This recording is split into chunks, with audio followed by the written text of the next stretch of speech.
Hello বন্ধুরা, কেমন আছেন? আশা করি সবাই ভালো আছেন। বন্ধুরা, গরিব দুঃখী মানুষের আস্থার ঠিকানা শেখ হাসিনা, এরকমই জানিয়েছেন নানক।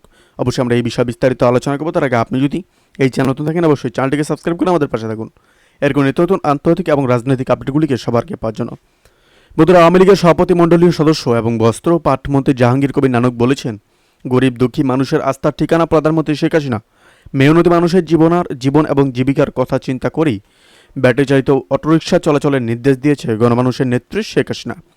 মঙ্গলবার রাজধানীর তালতলায় লায়ন্স অগ্রগতি স্কুলে স্পেশাল শিশু ও বৃদ্ধ ও প্যারালাইজড রোগীদের হুইলচেয়ার বিতরণ অনুষ্ঠানে এসব কথা বলেন তিনি।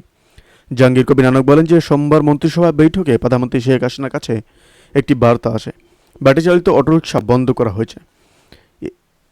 এই শ্রমিকরা বিক্ষোভ শুরু করেছেন। প্রধানমন্ত্রীর কথাটা শুনে অবাক হয়ে গেলেন। তিনি জানতে চান যে এর কারণ কি। প্রধানমন্ত্রী তখনই পরিষ্কার করে বলেন, ওরা যা দিয়ে উপার্জন করে জীবিকা চালায়, সেই পথ কেন বন্ধ করা হয়েছে।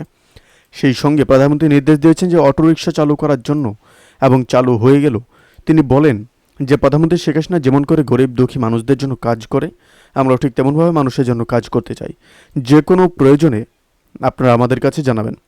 বন্ধুরা, এই আপডেট প্রসঙ্গে আপনাদের কি মতামত অবশ্যই আমাদের কমেন্ট করে জানাতে বলবেন না। ভালো থাকবেন, সুস্থ থাকবেন, ধন্যবাদ। দেখা হচ্ছে নতুন একটি ভিডিওতে।